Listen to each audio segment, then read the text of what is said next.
Your What's going on, everybody? We're back with more Law and Crime with the updates for the Diddy trial today. And basically, that fucking bruises, black man, whatever the hell. And what the fuck, what the hell is his name? Orlando's been saying for the past day. All the fucking, Bow Wow shit resurfacing and all this. There's so much shit going on, but let's see what the sidebar got for us. Music mogul Sean Diddy Combs, and it delivered even more bombshell revelations as one of the government's key witnesses. Cassandra Ventura, better known as Cassie, Diddy's former girlfriend and protege, remained on the witness stand. She detailed years of alleged abuse, coercion, and the dark reality behind the so-called freak-off parties, and visual evidence is being shown to jurors. How did Diddy react to testimony in court today? What were the emotions of the courtroom? And what could a cross-examination of Cassie look like? Welcome to this special edition of Sidebar presented by Law and Crime. I'm Chris Stewart in for Jesse Weber. We know what's being reported on from the outside, but to help us get an inside look at everything that is happening inside the courtroom in the Southern District of New York, I want to bring in our Law and Crime reporter, Elizabeth Milner, who was in the courtroom once again today. Elizabeth, thanks for taking time as court just wrapped. Just first off, what was the mood in there today, day two of Cassie being on the stand? Looks different. Well, definitely the mood was just, again, kind of like it was for day one of Cassie's testimony. A lot of people were anticipating what is going to happen today, what more is our prosecutors going to go over with Cassie. And really today was just kind of a summation of her entire 11-year relationship with Diddy, who she refers to as Sean whenever she's testifying. But as far as today, the mood kind of, it was a little different inside that courtroom. It was, part two of her direct examination. We thought that there would be a point where we would get to the cross-examination at some point today. That's not happening. It's going to be happening first thing tomorrow morning. But as far as just the mood in general, Cassie comes in today. She's wearing a long gray dress. She did something similar that she did yesterday where she just walked directly to the witness stand. Her family was there to support her. Those family members included her mother, her brother, and her husband, Alex Fine. Meanwhile, on the other side of the courtroom, you have Diddy's children. Now, it was a little different than it was yesterday in that his daughters weren't present. And I was actually told by a source that they weren't present for a reason that, it's a reason for a lot of kids. They were there for graduation. They have prom coming up. And so that is why they are not in the courtroom. And that is why they're no longer in the city, actually, because they're flying back home to attend to those types of activities. But so for the most part, those who were there to support Diddy today were one of his associates, his sons. That included Quincy Brown, that included Justin Combs, it included Christian Combs as well as Diddy's own mother, Janice Combs, who was inside that courtroom. So really it was, you had on one side Diddy's family, you had on the other side Cassie's family, who was accompanied by Cassie's attorney as well. That wind is bothering me and so much. That was kind of the mood that was set today. Now, even when Cassie had walked inside that courtroom, Diddy, for the most part, from what I saw, kept his eyes on her, saw her when she had first entered the courtroom, saw her as she walked up to the witness stand. Meanwhile, Cassie, from what I could see of her, didn't really pay much mind to the defendant or the defendant's family. Again, she just made kind of a beeline to the witness stand.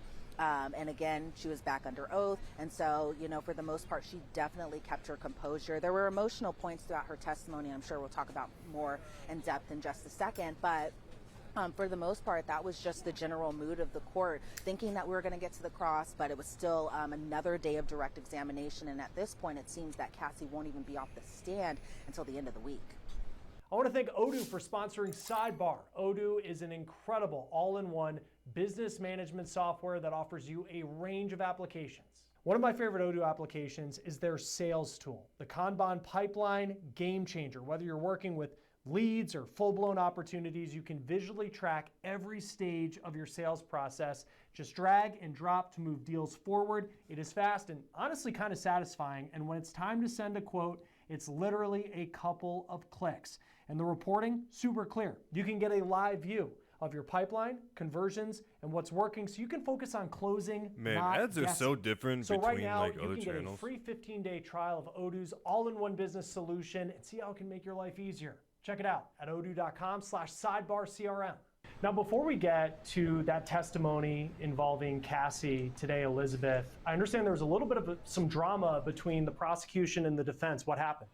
So there were actually arguments outside the presence of the jury before the testimony restarted this morning. So even outside of the presence of the jury, Cassie is not on the witness stand. Her family wasn't in the courtroom when these arguments were happening. But essentially, from the defense's point of view, they wanted no communication between Cassie and her attorney whenever she would be under cross-examined witnesses to do. So essentially, the defense, from their point of view, said that it's not an issue about emotional support, whereas the government, in their argument, was saying that the witness should be able to kind of consult with her attorney, under the assertion of privilege. A lot of legal jargon, a lot of legalese there. But from the defense's perspective, they were just concerned about Cassie and her lawyer being able to consult with one another on the testimony. And kind of how that would even happen is, she is a government witness. They were concerned that the government would tell Cassie's lawyer something. Cassie's lawyer would refer it to them while she's under cross-examination.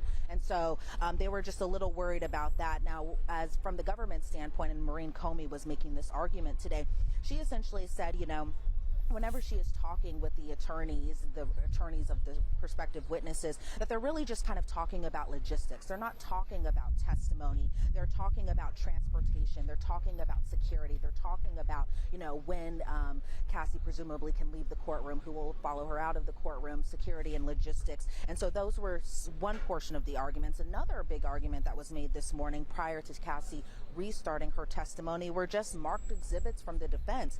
From the government's point of view, they said that the defense was not producing their new exhibits. They thought that these exhibits would be shared all the way back in April, which was just a few weeks ago, and said that their goal is not trial by ambush, whereas the defense says, they are marking a tremendous amount of exhibits, some of these exhibits even, in the government's possession. And so the category about these exhibits were pretty much text messages between Sean Combs and Cassie, and the defense was saying it was pretty much unfair if the government can prepare a witness with these text messages.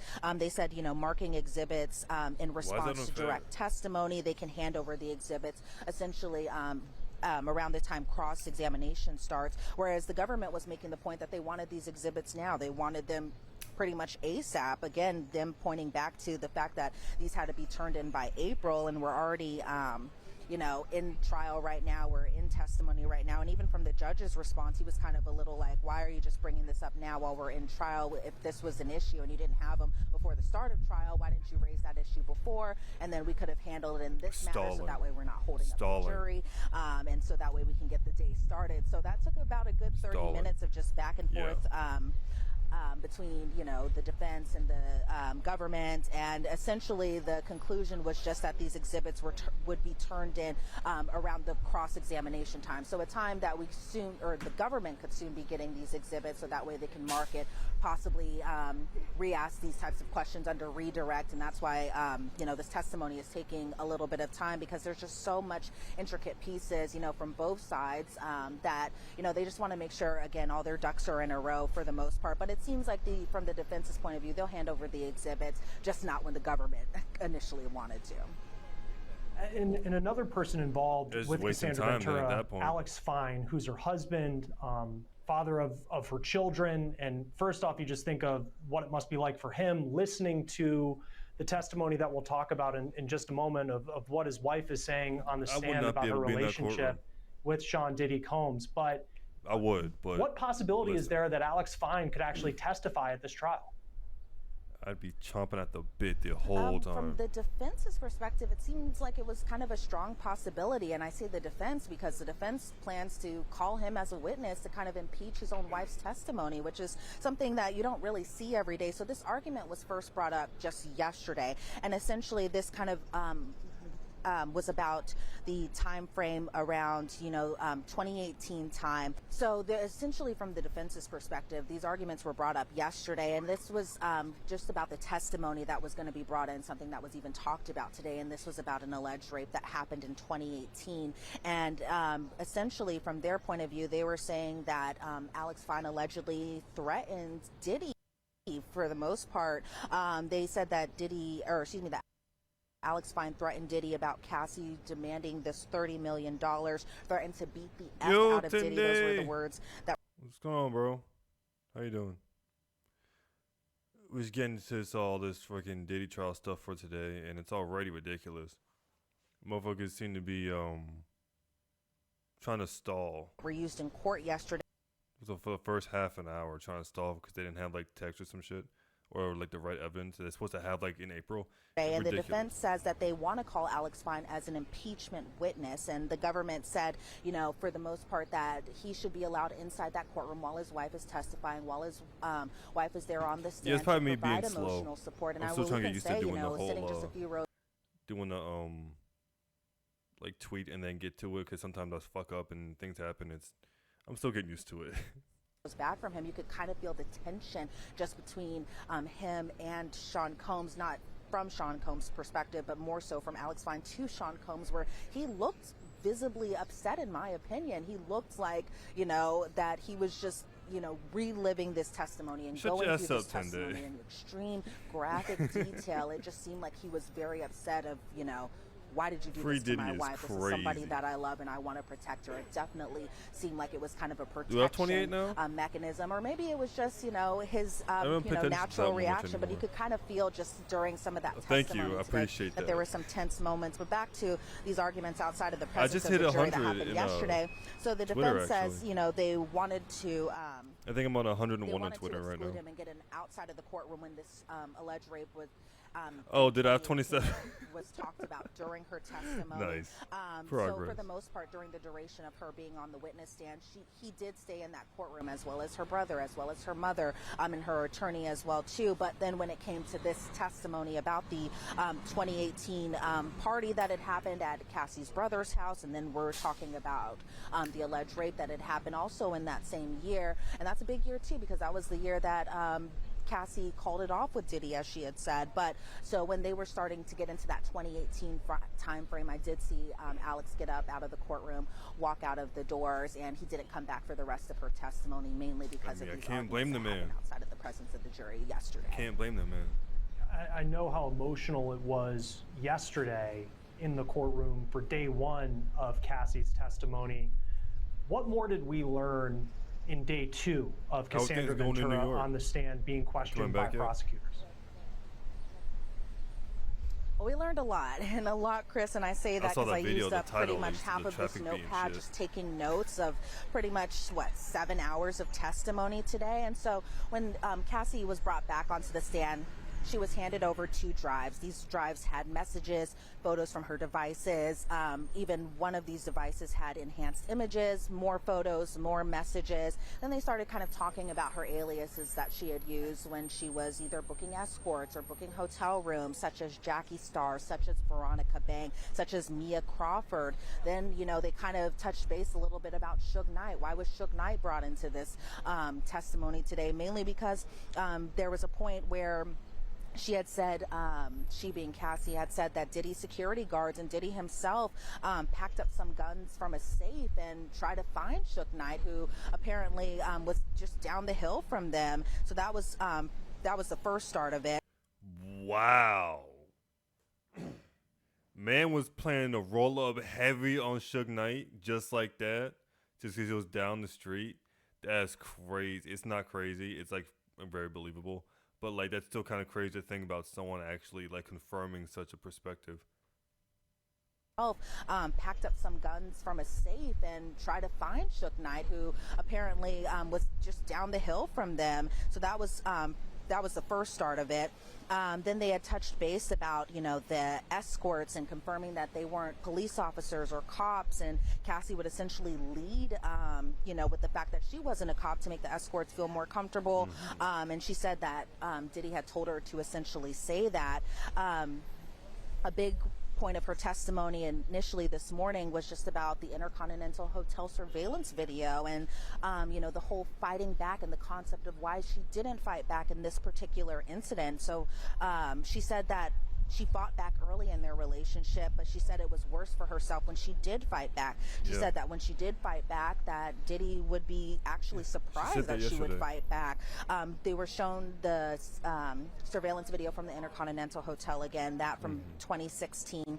You know, we were seeing it again. The prosecution asked her what Sean Combs was holding in his hand. She said nothing at first. Then there's a point where he kind of goes off camera, but you can see him through the reflection of the surveillance video, because initially we just thought that was a portion of the hallway, when really it was a mirror showing the reflection of what was really kind of happening. And so he had grabbed her phone. He had walked towards the room where there was actually an escort waiting, because they were leaving a freak off, or that she was actually leaving a freak off. And that's why Diddy had run outside of that hotel room with a towel on. You see Diddy through this mirror reflection throwing a vase at her. She said she didn't get hit by this vase. It just hit a wall instead. And she says she can't necessarily recall the exact words he was saying to her when he had thrown the vase at her, when he was essentially viciously beating her in this hotel. And I will say this about Cassie's testimony today. If there was something that she didn't remember, she just flat out said that. She didn't try to, make up words or try to put words necessarily in his mouth, from what I could tell under her direct examination. But, she says she didn't remember what he had said to her during this time. You could see her picking up a hotel phone to call somebody downstairs. Then next thing you know, she's putting her arms up to keep him away from her.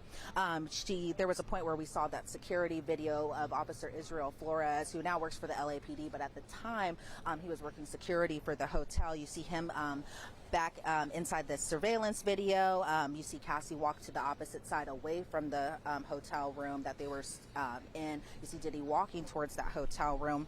And then she is seen walking back towards that hotel room, not because she wanted to go back to this freak off or anything like that from her testimony today. It was essentially because she just wanted to get her stuff so she could leave. And she said that Diddy didn't want her to leave. He wanted her to stay, but she did leave. She went back to her apartment. She ended up taking an Uber.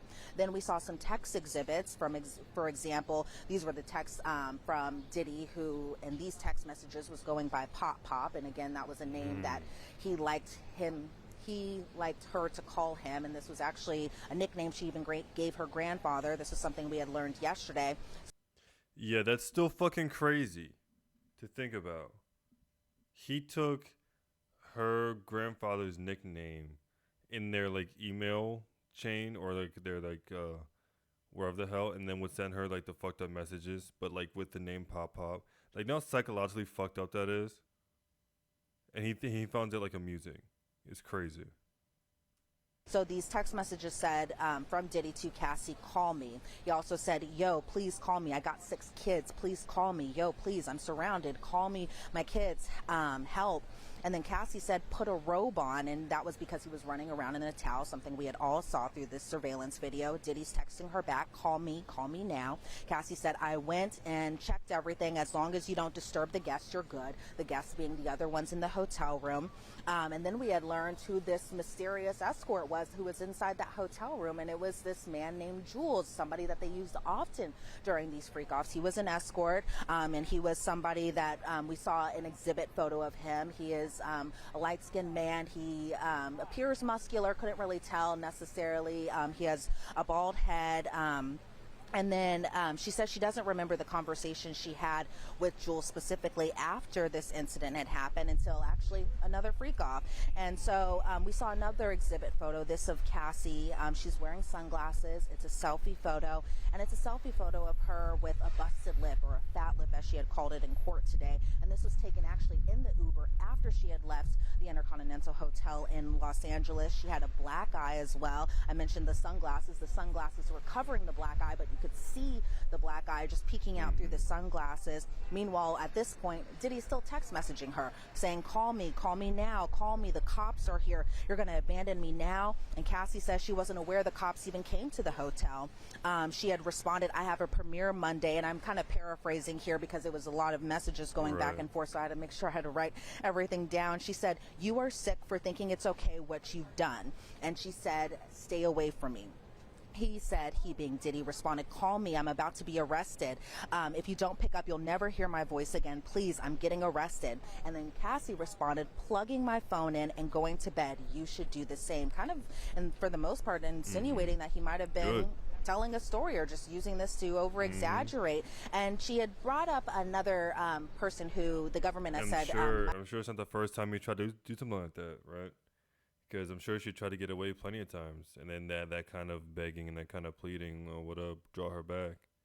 When it's the last time, it's the last time, My might be a witness in this case, and that being Carrie Morgan, somebody that Cassie was friends with for a number of years, 17 years, according to her testimony. And she had said that her best friend at the time, Carrie Morgan, was upset after seeing Cassie's black eye. She was at her home. She saw this black eye before. She had known that Diddy was physically abusive towards her before. And Carrie was actually somebody who had called the cops on Cassie's behalf. Cassie said once the cops did arrive and spoke to her, she didn't say who did this to her, did this by being physically violent, I mean. She said she wouldn't disclose it because she still wanted to protect him. And Chris, I just got to point out here, I think there's a lot of always conversation about why do people stay in these abusive relationships? Why do people keep going back? Why do people return? And just hearing Cassie's testimony from her own mouth today, from her own words, just hearing her tone, because throughout most of her testimony yesterday and even today, she's very soft-spoken. And I don't know if it's nerves. I don't know if it's just because reliving this and even her being emotional throughout her testimony, that you could tell this was a very difficult process for her having to relive this entire experience, her having to tell the entire world essentially just everything that she had gone through her 11-year on and off relationship with Sean Combs. You could just kind of feel the emotions kind of going through her, something that I don't think necessarily translates that well through the transcript, but hearing through her, she appeared honest, she appeared very truthful, she appeared very credible in my eyes. Pickle! What's going on, bro? How you doing? You been catching up on this Diddy shit? Because, I'm not watching it tonight, but I've been watching fucking Orlando Brown go fucking nuts all day. Oh, no, that's all good, bro. I'm kind of jealous, but you know what? I'm happy for you.